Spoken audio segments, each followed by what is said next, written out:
दोस्तों कभी कभी निफ्टी में इतनी अजीबोगरीब घटना होती है, आपने भी शायद देखा होगा या नोटिस किया होगा कि शेयर तो सारे रेड के अंदर हैं, 2 या 3 शेयर शायद ग्रीन में होंगे, बाकी शेयर रेड में हैं, लेकिन फिर भी निफ्टी ग्रीन में है। और कभी कभी इसका उल्टा भी होता है दोस्तों कि 40-45 शेयर आपके ग्रीन में है, सिर्फ 2-3 शेयर ही रेड में है, फिर भी निफ्टी रेड के अंदर चल रहा है या निफ्टी नीचे की तरफ जा रहा है। तो ऐसा क्यों होता है दोस्तों? देखिए, कोई बहुत बड़ा गणित ये नहीं है। इस वीडियो में आपको समझाने की कोशिश करूंगा कि ऐसा क्यों होता है। दोस्तों ये होता है शेयर की वेटेज की वजह से। ये शेयर की वेटेज क्या होती है, कैसे कैलकुलेट होती है, कौन से शेयर हैं जिनकी ज्यादा वेटेज है, वो सब मैं आपको इस वीडियो में बताऊंगा। अब इससे फायदा क्या होगा दोस्तों? इससे फायदा ये होगा दोस्तों, अगर ऐसा कभी आपको देखने को मिलता है, शेयर को इजीली आप असेस करके एक अपना ट्रेड बना सकते हैं और एक मार्केट का रुख तय करने में भी आपको थोड़ी सी आसानी हो जाएगी अगर आप समझ जाएंगे तो किस शेयर की कितनी वेटेज है और किस शेयर के मूवमेंट से निफ्टी के ऊपर क्या फर्क पड़ता है दोस्तों। तो हाय फ्रेंड्स, मेरा नाम है हितेश सिंधु, मैं एक फुल टाइम ट्रेडर हूं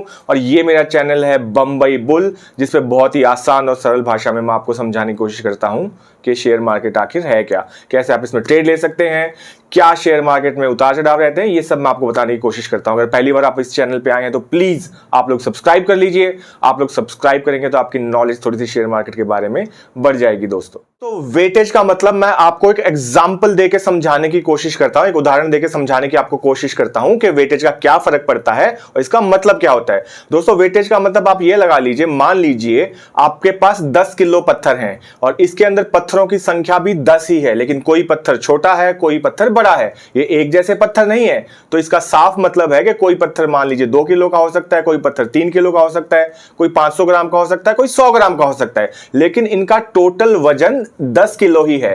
अब होगा क्या दोस्तों, अगर 10 में से आप एक पत्थर कम कर देंगे, मान लीजिए आपने बड़े वाला पत्थर हटा दिया जो शायद 3 किलो का हो सकता है, तो 7 किलो वजन बच जाएगा। इसी तरीके से अगर आप छोटा पत्थर हटा देंगे जिसका 200 ग्राम वजन है, तो आपके पास 9 किलो 800 ग्राम वजन बच जाएगा। तो ये फर्क पड़ता है। फर्क किससे पड़ता है? बड़े वाले पत्थर से। टोटल जो वजन है 10 किलो, उसमें सबसे ज्यादा फर्क तब पड़ेगा जब बड़े वाला पत्थर आप उसमें से हटा देंगे, लेकिन अगर आप छोटे वाला पत्थर उसमें से हटाएंगे तो ज्यादा फर्क नहीं पड़ेगा। तो यही होता है निफ्टी के साथ।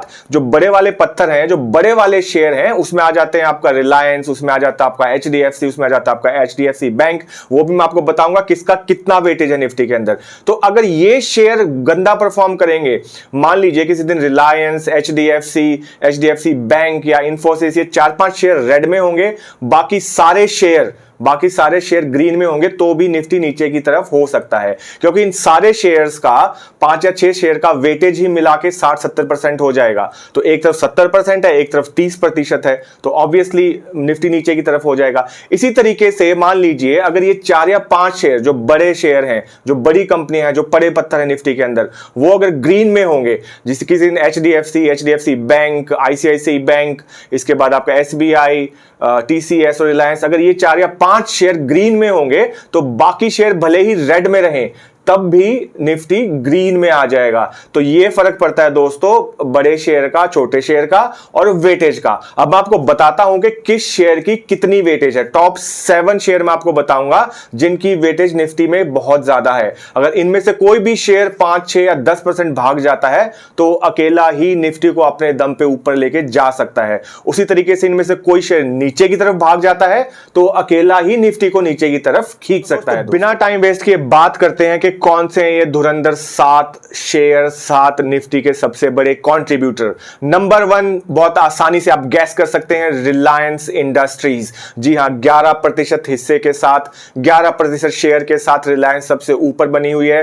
तो रिलायंस का हिस्सा है निफ्टी के अंदर 11%। तो आप आसानी से अंदाजा लगा सकते हैं कि अगर रिलायंस नीचे गिरेगा तो निफ्टी को कोई माई का लाल उठा नहीं सकता, और इसी तरीके से अगर रिलायंस ऊपर की तरफ जाएगा तो निफ्टी को कोई गिरा नहीं सकता। दोस्तों आपने देखा होगा जिस दिन भी रिलायंस 3 या 4% मजबूत होगा, निफ्टी आपको ग्रीन में ही दिखेगा। दूसरे नंबर पे आ जाता है दोस्तों एचडीएफसी बैंक। इसके हिस्से की बात करें, इसके शेयर की बात करें, तो इसका हिस्सा है निफ्टी 50 में तकरीबन 10.5 से 11% के बीच में। जी हां, तकरीबन 11% एचडीएफसी बैंक का हिस्सा है। तीसरे नंबर पे आ जाता है इसी का छोटा भाई, जिसको हम बोलते हैं सिर्फ एचडीएफसी। जी हां, एचडीएफसी, तो इनको हम एचडीएफसी भाई बोलते हैं, एचडीएफसी ट्विंस बोलते हैं। दोनों का हिस्सा अगर हम जोड़ दे तो हो जाता है तकरीबन 18%। तो इन दोनों दोनों में से किसी भी एक कंपनी में अगर प्रॉब्लम हो जाती है तो दोनों साथ में ही गिरते हैं। अब आप सोच लीजिए 18% के शेयर के साथ दोनों अगर नीचे गिरेंगे तो निफ्टी की क्या हालत होगी। अभी आपने देखा होगा जब पीछे रिजल्ट आया था एचडीएफसी का, तो दोनों शेयर हर रोज 2 या 3% गिर रहे थे और निफ्टी भी नीचे की तरफ धूल चाटता जा रहा था दोस्तों। ये हुए टॉप 3। इसके बाद आती है हमारी सबसे शानदार जानदार आईटी कंपनी जिसको हम जानते हैं टीसीएस के नाम से।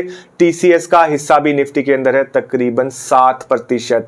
जी हां, टीसीएस का शेयर है 7% कंट्रीब्यूट करता है निफ्टी को ऊपर या नीचे ले जाने के अंदर। इसके बाद दोस्तों बात करेंगे 5वें नंबर पे एक और आईटी कंपनी जिसको हम बोलते हैं इन्फोसिस। इन्फोसिस का हिस्सा है 6% निफ्टी 50 के अंदर। इसके बाद दोस्तों 6ठे नंबर पे आ जाता है एक और बैंक जिसको बोलते हैं आईसीआईसी बैंक।